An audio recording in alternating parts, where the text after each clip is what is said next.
Personal computer की अगर हम बात करें, अगर कंप्यूटर को सस्ता करने की बात करें, अगर हर मिडिल क्लास घरों तक कंप्यूटर या लैपटॉप पहुंचाने की बात करें, तो बिल गेट्स का नाम ना ले ऐसा हो ही नहीं सकता।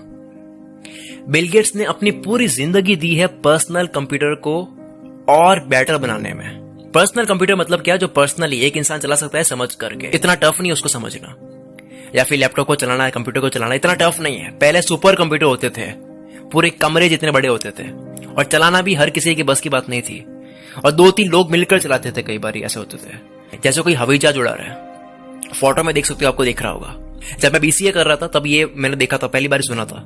मैं वाकई में शॉक हो गया था कि यार एक कंप्यूटर को चलाने के लिए इतनी चीजें, इतना बड़ा होता है कंप्यूटर। बिल गेट्स का जन्म अमीर फैमिली में ही हुआ था, मतलब बिल्कुल ही गरीब नहीं थे वो। इनकी कहानी ऐसी नहीं है कि बचपन में बहुत गरीब थे, ऐसा नहीं इनके साथ में। इनके फादर लॉयर थे, तो हर घर की तरह इनके फादर भी चाहते थे कि वो भी अपने फादर की तरह एक सक्सेसफुल लॉयर बने, लेकिन उनकी रुचि थी कंप्यूटर में, प्रोग्रामिंग में। ये जो सॉफ्टवेयर बनाने होते हैं, इसमें कोडिंग करनी होती है। आपकी डिस्प्ले पे दिख रहा होगा, ऐसे कोडिंग करनी होती है, इससे सॉफ्टवेयर्स बनते हैं, प्रोग्राम्स बनाने होते हैं ऐसे। तो उनको इन सब चीजों में रुचि थी, उनको ऐसा कुछ करना था, इसमें कुछ बड़ा करना था, और कमाल कर भी रहे थे। केवल रुचि ही नहीं थी, केवल इंटरेस्ट ही नहीं था, कर भी रहे थे। 13 साल की उम्र में उन्होंने टिक टैक टॉय नाम का एक गेम बना दिया। गेम बनाना एक काफी टफ कामों में आता है। एक गेम बनाना, सॉफ्टवेयर बनाना, रोबोट बनाना, ये जो एआई होती है, आर्टिफिशियल इंटेलिजेंस, ये सब वर्ल्ड के सबसे भारी कामों में आता है। इसके साथ में उनके साथ में ऐसा नहीं था कि वो पढ़ाई में अच्छे नहीं थे, वो पढ़ाई में भी अच्छे थे। क्योंकि नॉर्मली हम क्या सुनते हैं कि पढ़ाई में अच्छे नहीं थे तो यहाँ पे बहुत अच्छा कर रहे थे, लेकिन ये तो पढ़ाई में भी अच्छे थे। इन्होंने सेट नाम के एग्जाम में 1600 में से 1590 नंबर ला लिए थे, और एक बार तो स्कूल में लड़कियों को इंप्रेस करने के लिए कंप्यूटर नेटवर्क हैक कर लिया था। बिल गेट्स ने केवल 17 साल की एज में, जब काफी लोगों को पता भी नहीं होता है 17 साल की एज में कि मुझे क्या करना है, मेरा पैशन क्या है, उस उम्र में अपने दोस्त एलन के साथ में मिलकर ट्रैफ और डेटा नाम का एक डिवाइस बनाया था, जो ट्रैफिक काउंटर था। और ये डिवाइस इतना हिट हुआ, लोगों को इतना पसंद आया कि बिल गेट्स को उस वक्त समझ आया, ऐसा उनको एहसास हुआ कि उनको सॉफ्टवेयर कंपनी बनानी चाहिए। फिर कहानी यहां से शुरू होती है। अप्रैल 1975 में उन्होंने हार्वर्ड यूनिवर्सिटी को छोड़कर पॉल एलन के साथ मिलकर खुद की सॉफ्टवेयर कंपनी बना दी। उनको कोई अंदाजा नहीं था उस वक्त कि ये कंपनी पूरी दुनिया की सबसे बड़ी कंपनीज में से एक बनेगी एक दिन। और ये जो कहते हैं ना, Bill Gates college drop out है, उन्होंने कॉलेज बीच में छोड़ दी थी, तो मैं 2 बातें बोल देता हूं। वो हार्वर्ड यूनिवर्सिटी में पढ़ते थे, हार्वर्ड यूनिवर्सिटी में पढ़ते हुए कॉलेज छोड़ी है। वहां खाली कुछ महीने बैठकर भी आ जाओगे तब भी सक्सेस की हवा लग जाती है। दूसरा, पहले उनको पूरा विश्वास हुआ था, फिर उन्होंने कॉलेज छोड़ी थी। मतलब खेल चुके थे काफी, फिर उन्होंने कॉलेज छोड़ी। ऐसे ही नहीं यूट्यूब पर स्टेज पर कोई चिल्ला रहा है, गला फाड़ के चिल्ला रहा है, यू कैन डू इट, अब जाकर के कॉलेज छोड़ रहे हो, वैसा नहीं करा था उन्होंने। जोश में एक्शन नहीं लिया था, सही चल रहे थे वो। जैसे कि होता है ना, काफी लोग एग्जांपल देते हैं कि वो भी तो कॉलेज ड्रॉप आउट है। वो क्यों है वो पढ़ो पहले आप। बिल गेट्स एक तो पढ़ाई, दूसरा प्रोग्रामिंग और सॉफ्टवेयर में, इसके साथ में वो बिजनेस में भी अच्छे थे। एक होता है एक कोडिंग में अच्छा होना केवल, तो पूरा कोडिंग में अच्छा होना, लेकिन बिल गेट्स कंप्यूटर में ही नहीं बल्कि बिजनेस में भी तेज थे। 1981 में आईबीएम ने एक ऑपरेटिंग सिस्टम बनाने के लिए बिल गेट्स को कहा, तो बिल गेट्स ने उस ऑपरेटिंग सिस्टम को खुद बनाने के बजाय टीम पीटरसन, जो कि कंप्यूटर इंजीनियर थे, के पास गए, जिनके पास ऑलरेडी एक बना हुआ ऑपरेटिंग सिस्टम था। तो वो बना हुआ ऑपरेटिंग सिस्टम $50,000 में खरीद लिया बिल गेट्स ने, और आईबीएम को रॉयल्टी पर बेच दिया। उसका नाम था MS DOS, जिसकी कीमत 6 महीने में ही वसूल हो गई थी।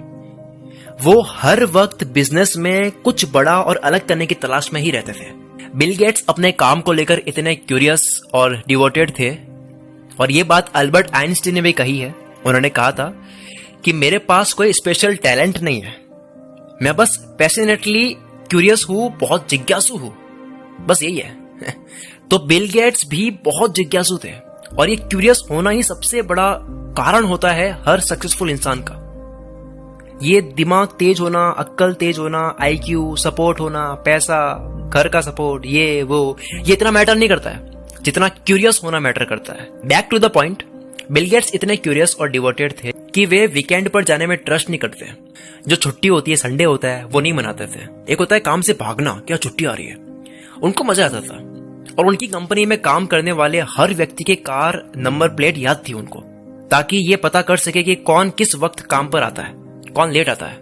इतने क्यूरियस होने की वजह से, प्रोग्रामिंग में तेज होने की वजह से, बिजनेस में तेज होने की वजह से, बचपन से ही बड़े बड़े धमाके करने की वजह से, समय की कदर करने की वजह से, कुछ ही सालों में 1987 में जब वो 31 साल के थे, तब उनका दुनिया के सबसे अमीर लोगों की लिस्ट में नाम आ चुका था।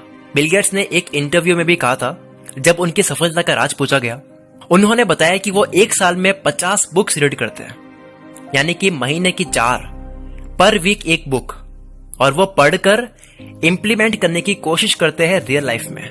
बिल गेट्स ने कई बारी अपनी सक्सेस का राज बुक रीडिंग ही बताया। शायद इसीलिए हमें भी बुक पढ़नी चाहिए, क्योंकि हमारे सामने एक इंसान प्रैक्टिकली करके देखकर साबित कर चुके हैं कि बुक्स की क्या पावर होती है। एक बार बिल गेट्स ने कहा था कि उनकी लाइफ का सबसे बड़ा रिग्रेट यह है कि वो इंग्लिश के अलावा और दूसरी लैंग्वेज नहीं जानते।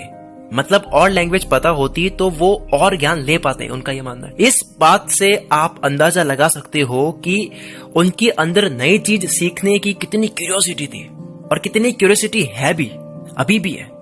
इतने बड़े बन जाने के बाद भी, इतने ज्ञानी होने के बाद भी आज भी पढ़ते रहते हैं। एक बार एक स्टूडेंट ने बिल गेट्स और वॉरेन बफेट से एक सवाल किया था कि वो कौन सी सुपर पावर है, वो कौन सी शक्ति है जो आप पाना चाहते हो। तो बिल गेट्स ने कहा फास्ट पढ़ने की शक्ति, और वॉरेन बफेट ने भी यही बात बोलते हुए कहा मैंने अपनी जिंदगी के 10 साल वेस्ट कर दिए स्लो पढ़ने में। दुनिया के सबसे अमीरों में टॉप 10 में इनका नाम आता है। इन्होंने भी, बिल गेट्स और वॉरेन बफेट ने भी, शक्ति पानी चाहिए तो फास्ट रीडिंग पढ़ने की। कोई गायब होने की, हवा में उड़ने की, टाइम ट्रेवल करने की, फ्यूचर में जाने की बात नहीं करी उन्होंने। एक ही शक्ति चाहिए, फास्ट पढ़ने की, स्पीड से ज्ञान लेने की।